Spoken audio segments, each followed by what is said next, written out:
I think everyone in our session has the long title mania. We've all got these long, several mouthfuls titles, and I hope you'll see that the titles somewhat justify. There's a number of different aspects to the paper that we'll be pulling together. Moral imagination. Let's talk about the moral imagination. Concepts just don't come at us fully formed, as you would know. Of course, the moral concepts we have, plagiarism, for example, long evolution of this concept, a very complex concept through the years, and we'll be unpacking a little bit of that concept as we go along. What concepts will emerge as we have more and more complex ways of learning about academics, about learning how scholars do their work, getting inside that black box. I love that black box notion. We're going to be looking inside that black box as we learn more and more about academia. And we'll also be learning about how people can game some of these systems, how we can increase the number of citations we have in Google Scholar, for example, or the number of hits we have in academia.edu. And both of the things that I mentioned are very, very important when one goes up for a full professor, as I just did and all that. It's nice to show those statistics and show how many people have visited my sites and cited me in various their articles and publications. So again, we'll be looking at the implications for this in terms of reputation. Now, I'm going to be congealing the notions of reputation and celebrity, for the lack of a better term. Perhaps you can help me with another sort of concept to pull some of these notions together. So, again, a lengthy title, The Moral Imagination of the Era of Gaming Academia.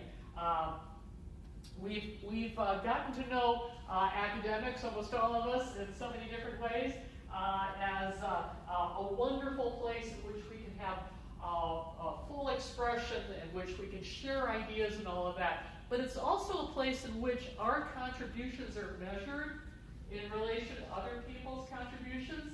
It's a place where we've got a number of different ranking systems. And how can we, again,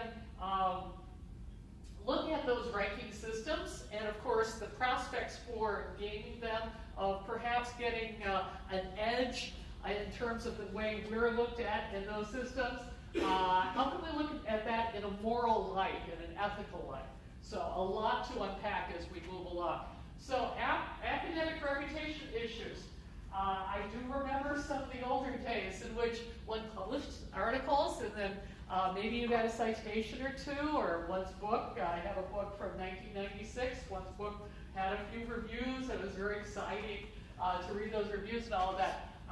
Things have become a lot more complex. Well, one's books and articles get reviewed rather quickly and online. And the materials that one has to share get distributed quite broadly. And so these ways of classifying and capturing, of course, and then classifying, which is the activity of knowledge organization, those ways have become more broad in so many different respects. And of course, the ways that we have of gating these systems will be also broadened, and our moral imagination will catch up. Now, some notions of academic culture. A very nice statement here. I love these wonderful statements. An academic culture that is based on meritocratic values, free inquiry, and competition, combined with elements of collaboration and at least some competition, that's central to a world-class university. Yeah. Okay, we need to collaborate. We need to work together. We need to produce materials that are judged against each other. We need that sense of comparison in order to get better. Okay, in order to improve our materials. It's central to a world-class university. We need to be judged along those lines. And I just went through, of course, the grueling notion of meritocratic value and trying to become a full professor and all of that. It's grueling. And then authorship and publication credit is the currency system of research and academic community. Currency in a lot of different ways, though.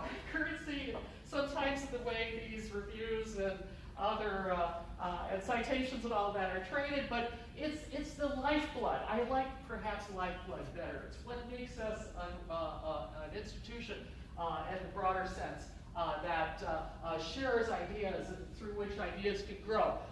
So we've got all of these wonderful things that are making us academics. On the other hand, what happened?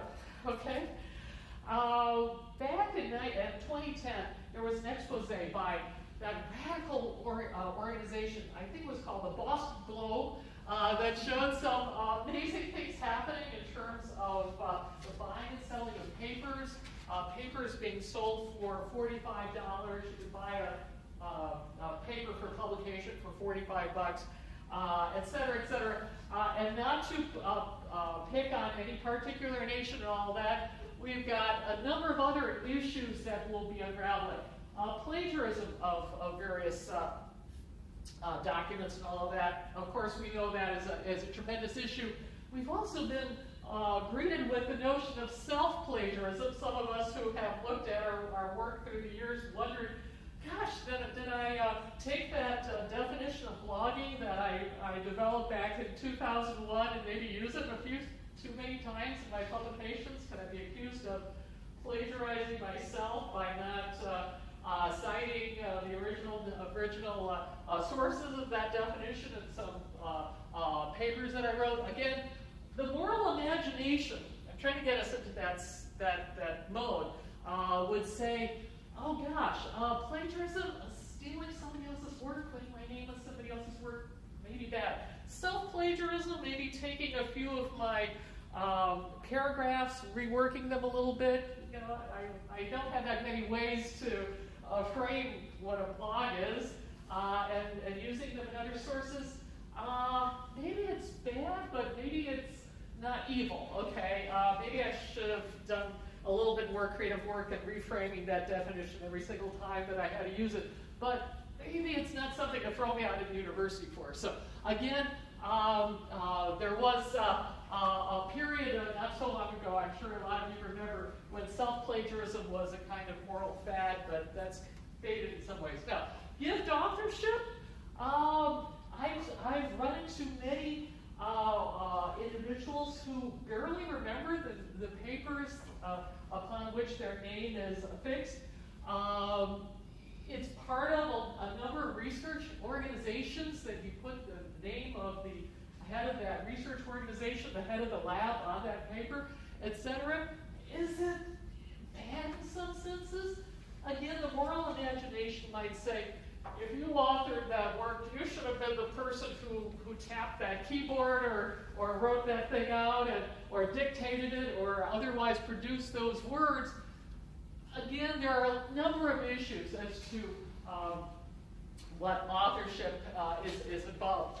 There's a wonderful study that I'm going to be citing in my final paper, which is a little bit more composed than the ramblings I'm going to be giving you now, but in which there's an actual strategy for filling out how much you actually did in terms of a paper. One of the journals proposed this, hasn't put it in place yet, but proposed this, a medical journal, basically a checklist as to how you're related to that paper. Okay, did you come up with conceptual tweaking, or did you come up with a major concept, or did you write, did you edit, whatever? But lots of ways that we can unpack that notion of authorship for our purposes, making sure that these concepts that we're working with and struggling with every single day and that really have a lot to do with our lives are rooted in solid ethics. Now, citation circles, I've run into a few of those. People telling me that in their organization, they're basically told to cite certain individuals, cite certain important papers in certain fields. That person gets more citations, and some of this is open and some of it is cloaked, but it's still a parent. So when I, as a junior member of that organization, get a paper out, maybe based on my dissertation, I conveniently cite the individuals with whom I have some relationship within that organization, etc. Is that really a bad thing? Or maybe it's just giving back to that individual, okay? Again, if we're going to have a notion of what happened in academics, if we're going to be promoting the people who deserve to be promoted, or hiring the people who deserve to be hired, we've got to know some of these things. Now, the gaming of social media rankings and reviews, we'll be talking about that. That's a lot easier than you might think. And the moral concepts behind that gaming haven't emerged yet. I know a lot of people who talk openly about enhancing their ratemyprofessors.com reviews, or increasing the number of people who view them on academia.edu or on YouTube. As we know, we can buy Facebook friends to enhance those numbers as well. So the gaming of this portrait of ourselves online is part of what we'll be talking about. Now, the context, higher education. We all know we love it, but it's the water we swim in, and sometimes it's a good idea to unpack a little bit of what we're involved with. They're complex institutions, long history of academic freedom, and that history sometimes stops us from asking penetrating questions about what's actually going into that black box and coming out of that black box, and what's going on in that black box. So again, it's a wonderful thing to have the freedom we have, but our day-to-day interactions in producing the research, in producing the scholarship, in sharing these ideas and all of that, sometimes we don't provide enough traces of what we did. Now, our clients and our real reason for being, of course, includes a number of individuals who are younger, whose contributions really need to be recognized, and sometimes we overlook that. The students who contribute ideas, etc. We need to make sure that their contributions are recognized. And of course, higher education institutions, hey, they can produce patents. And I have spent a lot of time, well, my home institution is UW-Madison, and where I got my degrees and all of that. And of course, the war funds from rat poison discoveries back in the 1940s or something like that have funded a number of the projects with which I've had some acquaintance. Thanks to patents and all of that, we've gotten some interesting research opportunities today. Now, higher education institutions were coupling with third parties and outsourcers and all of that who assess us, our testing organizations. The parties that capture information about us. Academia.edu is not an academic organization by any means. It was grandfathered in the .edu extension. We've got increasingly fewer individuals with tenure, more adjuncts and staff. Scary stuff in so many different ways. We've got fewer people who can speak out on some of these issues. And of course, expanding pressures in terms of efficiency and effectiveness. We need to squeeze out of this organization everything we can get. And no one yet has talked about budgetary issues. Thank you for that. It's great to have that wonderful vacation from thinking about budgetary issues and all of that. But we need to be as effective as we can in our work and as efficient with our funding, which might mean analyzing more intricately what is going on in terms of research and in teaching. Of course, we have more powerful administrations who are part of all of this. And we've got basically a business operation going on, wandering around the hallways here. It's set up in this part of the world, the continuing education unit, much like a business. Posters saying you will be a leader when you come out of here, you'll be more effective. And higher education to take this fellow in his pajamas and turn him into a productive member of society. A little selfie from an organization that that I attend every year that produces online education. We've got social media in education providing so much of the infrastructure as well. Education not just going on with the face-to-face interaction that we have, but social media as well. Instructors being put under pressure to place our personal photographs online, video images online, all sorts of materials about us, even office cams online. And of course, for those of you who need a list of various places that your information is stored, here you go, from YouTube, Instagram, Pinterest, the Yahoo groups, et cetera, et cetera. Now, what is going on with us then? A little cartoon, never can get the captions large enough here, but mustache, I want to spend some time on my social networking activities. So he's running out of the lab to blog when he's done. We're, in effect, celebrity-style public intellectuals, defending our personal brands and what we do. Now, this is an excuse to put a picture of Leonardo DiCaprio on the board. I'm just giving, hey, we're almost up to the break here. We need a little bit of relief. This is a celebrity, but we as faculty members and as staff and as librarians and as researchers are acquiring forms of celebrity with what we do, although in a more refined, more localized fashion. And celebrity figures, you know the problems with celebrities. They can be deviant in all sorts of different ways. They can have some extraordinary capabilities, but they also have extraordinary foibles and deficits in other aspects of their lives. Sometimes the most productive individuals, you know that in your institution, sometimes the most productive individual is the person who's got that article that has been cited so many different times is the worst person to work with, etc. We know that the whole notion of academic celebrity can be problematic. And it's been noted elsewhere. The Chronicle Review, the new type of academic scholar, again, using the TED Talks, using the book reviews that are published in the New York Times Review of Books or portrayed on C-SPAN's Book TV, people who are as extraordinarily blessed along those lines. And of course, at the other side of the world, the Aussies are worried about the celebrity academics as well. And of course, TED Talks and creating personal websites, a little bit of publicity if you want to increase my talent on YouTube, a video on bullying.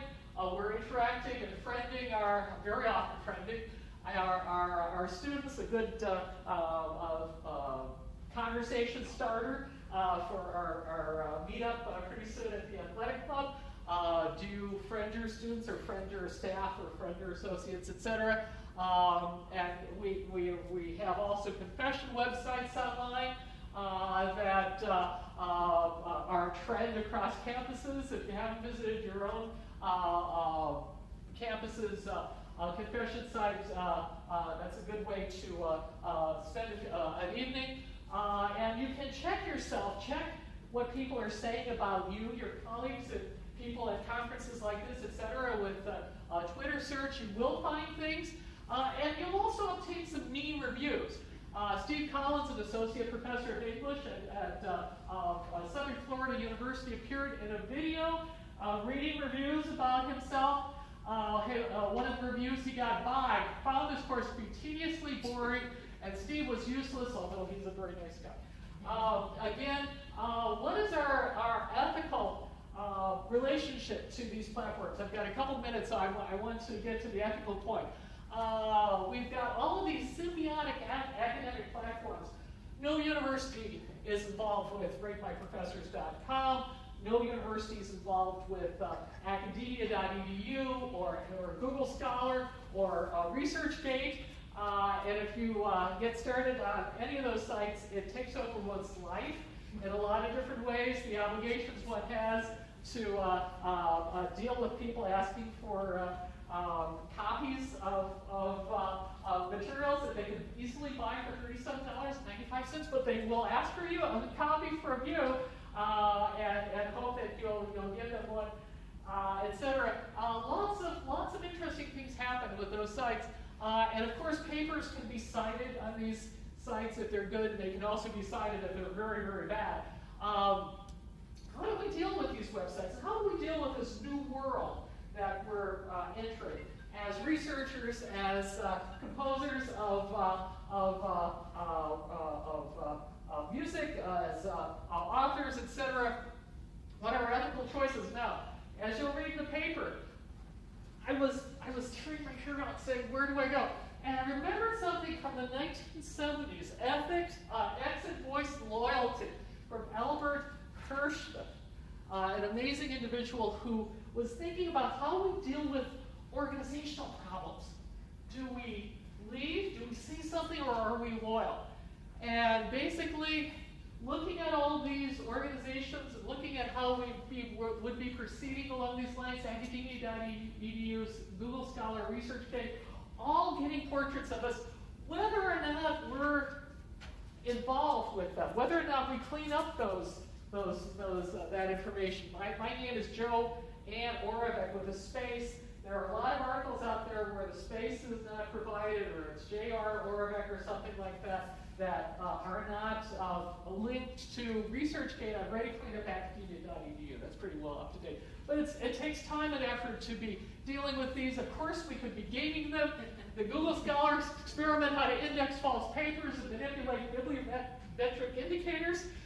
You know, get the full version of this talk. It's quite a lot of fun.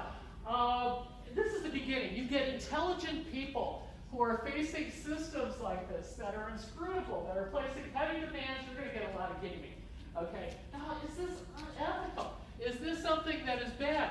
Here's a picture that has been vetted a number of times of an individual who is hired to load and download and load again apps onto these phones, because the number of apps, of downloads, is important in the ranking of apps. And so, again, it's gaming the rankings. There's a ranking manipulation farm.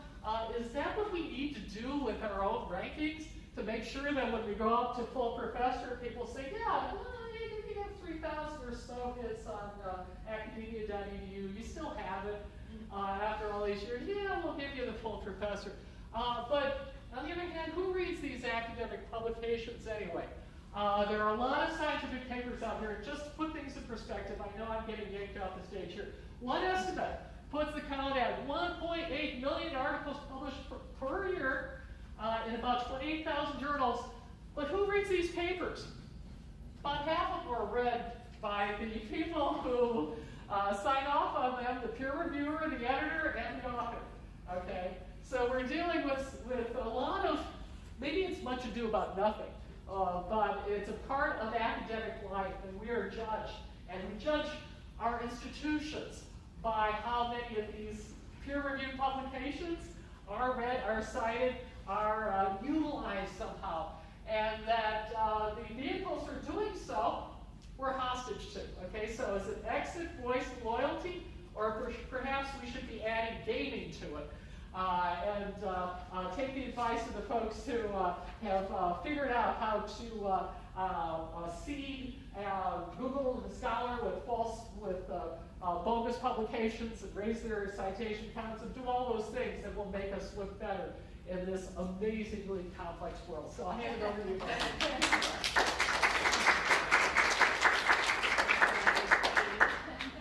Okay, so we have some time. The shuttle will be here in half an hour, so we'll take 10 minutes, 15 minutes of questions for Jill, Chen, or JoAnn, and otherwise we'll have 2 minutes to compose yourself. Yes. Well, my question is my observations for JoAnn. First of all, I'd like to congratulate for a wonderful presentation. When you mentioned the culture of celebrities, I reminded me Pierre Bourdieu when he compares the social capital and the intellectual capital. And then I could realize through your presentation that the concept of social capital, which was traditionally linked to scientific networks, nowadays it's moving to being linked to social networks. Robert Burton to Robert Putnam. Okay. It's a huge difference. Yeah. And then I could think about, I mean, my reality as a professor in Brazil. And I remember that some days ago I was applying for a grant.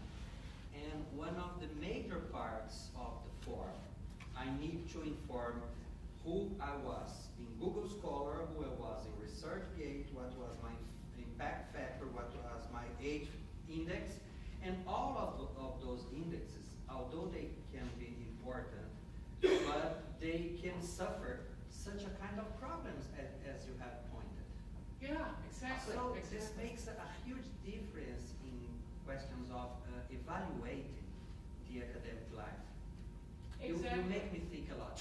Thank you so much. Oh, thank you so much, and I'm so happy that you're sharing that whole notion of social capital writ large, because again, it began with Robert Burton and this wonderful community we started. We started a community, and that academic community going way back, literally 300 years, to the sharing of scientific manuscripts and talks and all of that, going so far back into our history. And from that, we've gotten medicines, we've gotten life-saving technologies, we've gotten cars and all of that. And maybe that isn't a good thing, but we've gotten so many different advances in our lives.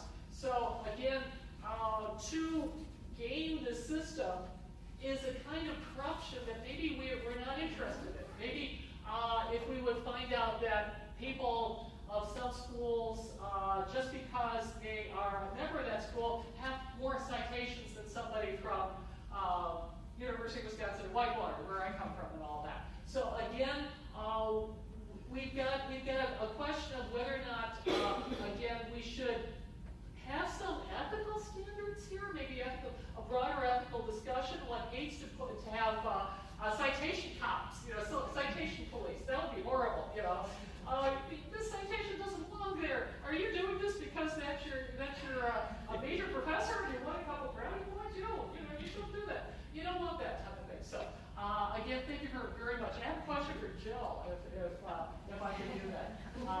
Right. I've got a question about labeling and all that. Isn't it somehow frustrating when one reads those guidebooks and all of that, not to have brand names or not to have something that one can actually go to the store and buy? Sometimes, people say green leafy vegetables in Kyle, or I'd like to say, have like a can there, you can buy this and all that. I'm just wondering if people critiquing these things have ever come into the convenience factor. Sometimes, again, it's good. My own problem, Morton salt. I used to buy Morton salt, get that little, the little gallon of the umbrella and all that. And then I got fancy sea salt. Then I found out I had an iodide shortage because I didn't get the iodide that was in the Morton salt. Now somebody, Morton would have had a little ad there and said, look, buy this stuff instead of the fancy sea salt. They would have had some, input into my decision making. I think that there's been a lot of studies about labeling, and also even kind of the social justice, like, for example, organic. There's kind of like there's been things published on it that talk about the racial notion of organic, that, like it's a white, yucky person thing now, whereas organic, back in the day, everything was organic before we had commercialized farming. So, like, what is this label of organic, and what does it mean now? And so I do think that labeling in a grocery store, so that's the way my advisor wanted me to go with my thing. She's like, can you frame this in a commercial way? Like, I bet your food industry people would love, like, how people are labeling food and, like, the implications of, like, what those would mean for advertising. So I do think labeling is really interesting to consider in relation to food. I was thinking about the plate model of the U.S. standards, and I was thinking, that's kind of a very cultural-centric visualization too, because one fruit or one vegetable, starch and protein. Yeah. But when you think about how other cultures' foods are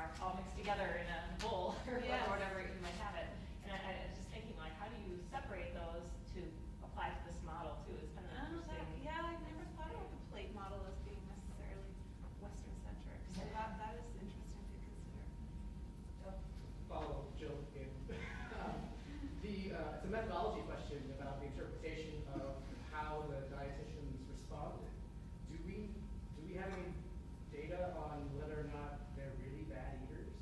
And so they only want to tell people how to do it, not Well, what they do? I was reading this one dietitian's report, and she was saying that we need to, that dietitians, she is a dietitian, need to start thinking more about themselves as personal eaters and like the obligation of that.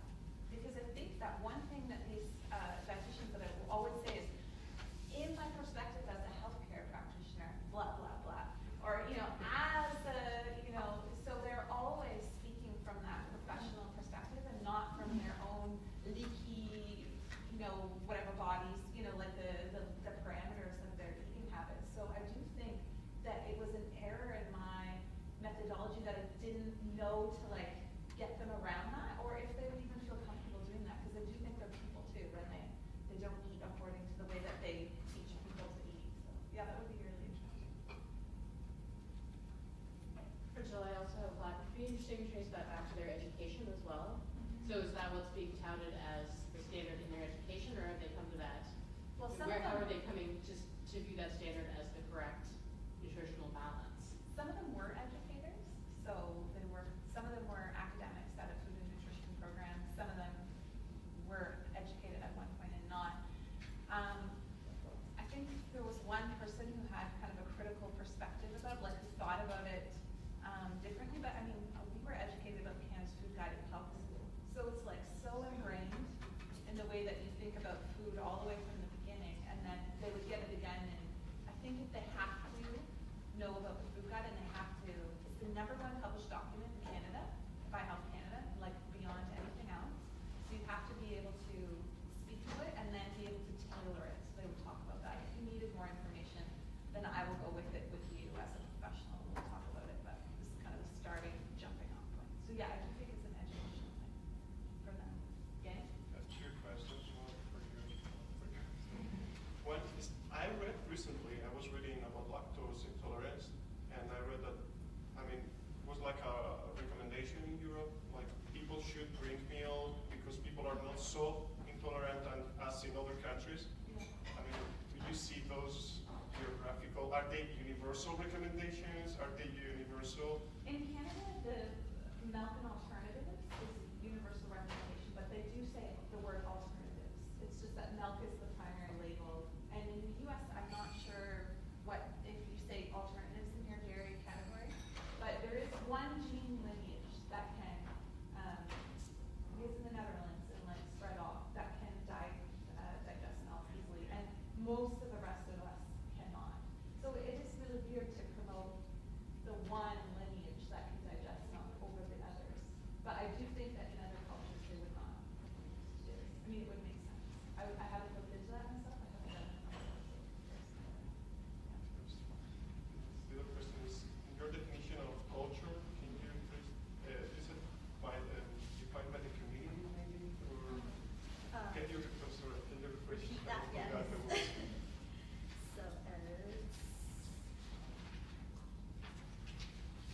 So seeing culture as a cognitive framework constructed by the community, Yeah. and the framework influences how people within the community perceive the world. Can it be constructed outside the community I mean, by others? other people. Yeah, can a culture be constructed by people external to the community? Is that a possibility? You mean that people outside of the community frame how a certain group of people think about things? And they construct the notion of that culture. Have you considered that? Colonialism. For instance, or the way we represent sometimes other cultures, or other cultures are represented when we don't know about them, or things like that. Yes, it's a very good suggestion. I think it's possible, like, other people can influence how people think about themselves. Or cultural colonization. Yes. Yes, thank you. Yeah, go ahead. Just a point of information for JoAnn. The Computer Research Association issues memos every once in a while, and they're kind of like, I gather, they're a big deal for that association. And one of the most recent ones, I only know about it because a colleague was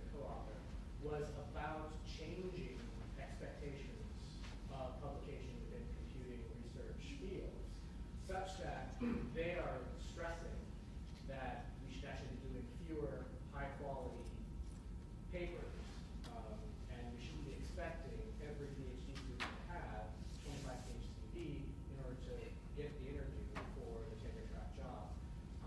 And I mean, my faculty is actually discussing this on Friday at their faculty meeting, and what we want to do about it, because it evidently stands with some authority on, once this gets published by that association, people start the conversation about it. So I think you capture the zeitgeist, everybody's worried about this, and they're very responsive to that.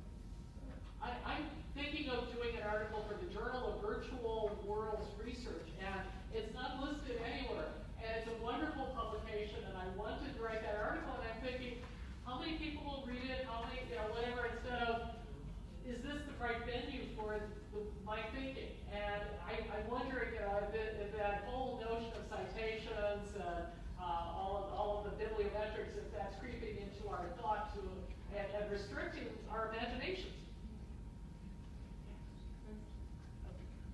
I had a kind of a comment for luncheon, and I really appreciated your presentation. From my perspective, for instance, piggybacking a bit on the community discussion and what defines the community, I think those boundaries can be problematic because I myself am not Irish, I'm American, and I probably know more about certain aspects of Irish music as culture, as some people would actually argue, rather than a product of or situated within this larger circle, but music could be, in fact, culture on its own.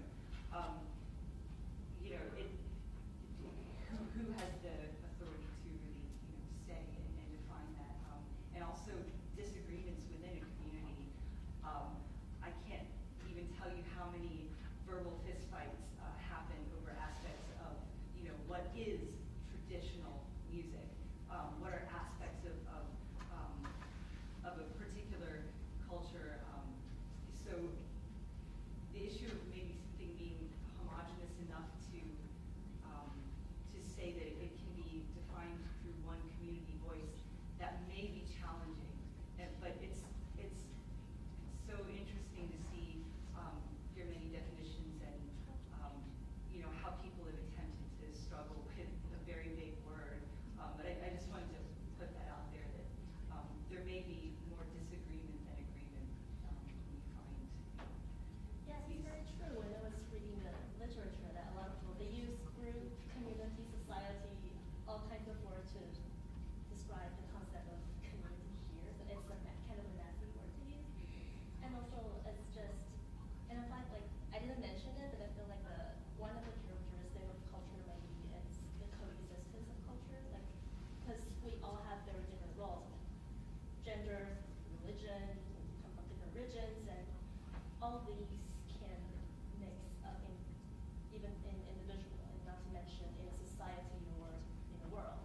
So the coexistence of culture can bring conflicting cultures together. And as you mentioned, that there can be very blurry boundaries of what counts as a community because of that. I also wanted to mention, JoAnn, I'm interested also in the reverse gaming of the system, because in the medical community, now that pharmaceutical communities have caught on to, publication factors, they know to publish if their findings are not what they want them to be. To publish the findings because they're required to publish them in journals that will never be found. So there's that aspect that you can also consider in your naming is what does it mean? Once you know the game, if you need to play outside of it, how would you do that as well? And how do we find those studies then? Because people, in our thing, we do systematic reviews, to find everything out there. But how do you actually find it when they're literally trying to hide it somewhere out there? So that's maybe also something to do. There's stuff published on that as well. There are a number of creative cases of gift authorship too within the medical communities. I'm sure many editors are complaining that pharmaceutical companies will write articles and then tell people, hey, you can sign this and we'll have our names on it, but you'll get a publication credit and all of that. And that's obviously not the way to go. Yeah. sort of this topic of university, the university academic situation. So I'm a university archivist, and so one of the things about archives is part of our ethics is that the documents that we have in the archival repository are sort of there for the long term to provide documentation, not necessarily, obviously it's not going to help somebody get tenure, but it's going to help 20 or 30 years from now sort of review or understand the context of everything that was happening, sort of during that time. So just kind of adding in the idea that that documents themselves, of course, and we've had some questions about the problematic nature of what document might mean. But if there are documents that are preserved and made accessible in the long term, that kind of could help counteract some of this sort of current situation around what kind of information do we have right now on the web or among our peers. And so I think the role of archives is a key part in this academic environment, although maybe 10%, 5% of the records of the administration or less from faculty or staff actually get to the archives, but still it provides this resource. Okay, do you have any more comments, questions? Okay, I just wanted to identify some of the themes that emerged today. We talked about whose perspective is being privileged, what cultures, what ages, what's being silenced, what disciplines and what voices, or what's being privileged in the case of bibliocentrism. We've talked about the need for context and how to negotiate meaning between context and temporal moments. We've talked about the danger or violence involved in purported objectivity or neutrality. And then how do we act in these cases? Do we suggest ameliorative change, or to, I guess, badly paraphrase Audre Lorde, use master's tools to tear down the master's house, whether it's the tenure system or a classification system? So I'm looking forward to more exciting discussion and presentations tomorrow. Those of you who want to walk to the reception, you can go down to the ground level and exit on Wisconsin Avenue, take it down probably about across the river and slightly up the hill to Broadway, and then turn left, and it's on, I think, Broadway and Mason. Otherwise, the shuttle bus will be waiting outside right outside the entrance there on Wisconsin Avenue. The reception is scheduled from 5 until 6:30. Is the shuttle coming back, or no? Okay, so you're on your own. Get home. Good luck. It's not quite 2 blocks walk to.